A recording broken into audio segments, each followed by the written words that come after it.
Hey everybody, this is the new Topic 7 for Unit 5. I really couldn't finish a unit on FIFA and the World Cup without talking about Qatar 2022. Related is Russia 2018. These are the named hosts for the tournaments held in 2018 and 2022. FIFA has attempted to spread the wealth around a little bit in terms of who hosts. You'll see going back to 1990, maybe some of the more modern World Cups, where the tournament was held often in Europe. It used to be, if you go before 1986, that it almost always went between Central South America and Europe, one after the other. But you got to a period where other areas were able to step up and try to host the World Cup. So 1994 you had the United States, and 2002 you had Japan and Korea. They decided after a huge controversy over the vote in 2000 for the 2006 World Cup that they would rotate around the different confederations. That meant that you'd have a very strict rotation, and that Europe wouldn't get the tournament back for quite a long time. So you would see a case where, because there was controversy, because Germany was voted in to host through no fault of their own, as through they had a legitimate bid. It appeared that South Africa was going to be chosen host. They weren't. It was controversial because somebody changed their vote and panicked, and people were trying to bribe. And anyway, that they would rotate it, so Africa would get it, South America would get it, etc.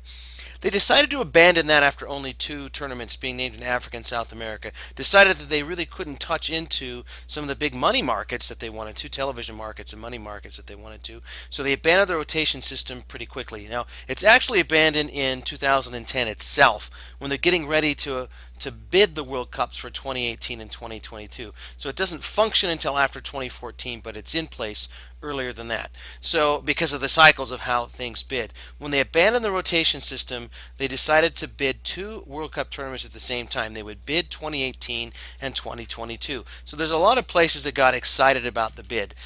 Fox Sports bid a record amount of money to broadcast the World Cups in 2018 and 2022.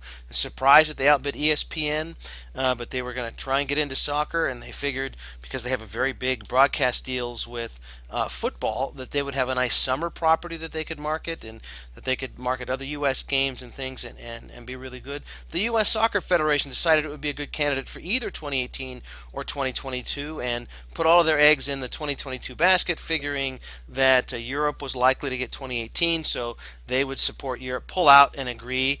And in fact, all the bidders for 2022 agreed that they would pull out of 2018 and Europe would stay out of 2022, and the Europeans would bid against each other for one. And that was informal, it wasn't FIFA. Seemed that based on what FIFA asks for, look, we know FIFA's corrupt. We've read about FIFA corruption before. What became strange about this is always to this point you have technical committees and bid review committees. We've looked at the same sort of thing in the context of the Olympics and other hosting for legitimacy sort of questions before, but they have things that they're looking for. So they ask you to submit this big technical report on what you're able to do as a host. What do you already have in place? What do you need to have in place? And they emphasize certain things. Say, this is what we're looking for. When the vote came out and the United States lost to Qatar, the final vote was like 15-8, something like that. Qatar was named. One of the things that really befuddled the United States the most was that Qatar had nothing in place.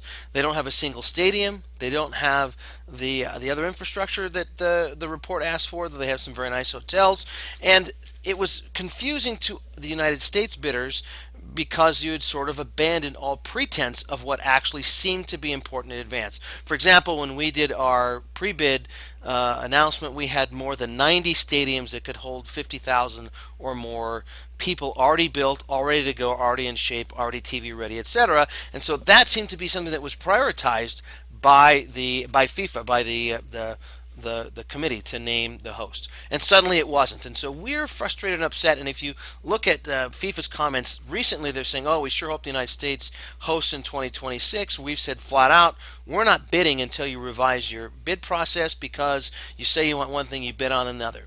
So there's people upset right away. And then there's questions. How did Qatar win the bid? Was it illegal? What happened? Because if you look at the things that Qatar lacks, there's some significant shortcomings. They also, though, they had some very creative ideas. So no big surprise, it's hot in the desert. It's hot in the Gulf region there where Qatar is located, and so their bid had some creative ideas about portable mechanical clouds that would hover over the stadium to help keep cool, things that they would actually air condition an open air stadium, that they would do lots of things that were creative, but more questions came. So they didn't have any infrastructure. It's hot in the desert. They got no soccer history. But I do want to flip into this slide once again here, just to point out though that there's an ability, an excitement that was generated by taking the game to Africa. There had been an excitement generated by taking the game to North America, places that did not have a legacy of hosting but became successful hosts. So there is a tenant that's believable that some FIFA members wanted to see the tournament extended to these sorts to a new place. Ever since then, allegations are rife about Qatar. There's two different bonus bits now with this lecture. One is from ESPN. It's a look at the horrible exploitation of workers from Nepal and India. There's another one that is from the host of Last Week Tonight, which we've seen a few times already this semester, where he talks more about bribery and the allegations surrounding FIFA corruption itself. Just today, I'm recording this in November 2014. You've got stories in the news that emerged yesterday. This is the headline on the New York Times. FIFA decided to have investigations of Russia 2018 because there's some outright allegations of vote bribing and vote swapping and bribes that were paid for 2018 and for 2022 both. So they had an American official, a high-level American investigator, do a report about what happened. They released their findings today, and he didn't find no wrongdoing. He found lots of shenanigans. FIFA condensed the report. They refused to issue the report so everyone else can read it, and condensed it, whitewashed it, and said, no, there's no problems. And that bribes that Qataris paid were seen as personal bribes, not bribes on behalf of the organization, even if they went to voting members of the bid. This is one of those where it's hard for Qatar to win.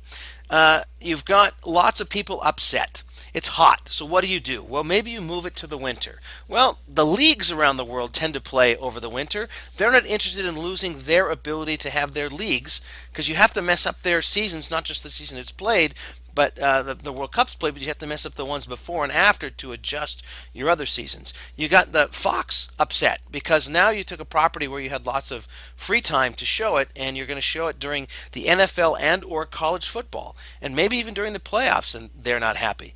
Moving the World Cup to earlier in 2022 makes the Olympics mad because that's when the Winter Olympics happen. And you have all kinds of these arguments ongoing with the backdrop of human rights violations, bribery allegations, and the like. Now, Qatar's going to go ahead. They're going to plan this because you really, once you've started investing in all this infrastructure, it's going to be pretty tough to pull back. But FIFA, hopefully, is going to be forced to change itself because it's going to continue. Essentially, FIFA's questionable.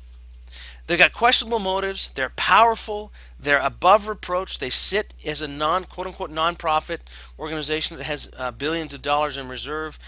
It's a problem with FIFA, and hopefully this controversy makes them change, if nothing else. Hopefully we get the Qataris to change their behavior in regards to their workers because things are shameful. John Oliver has a line in that clip that you're going to watch where he talks about the problem with FIFA, that the ultimate problem is that they control the World Cup, and that means that we're going to follow them anyway because they have this product that so many of us want. Complicated and complex. Enjoy the bonus bits.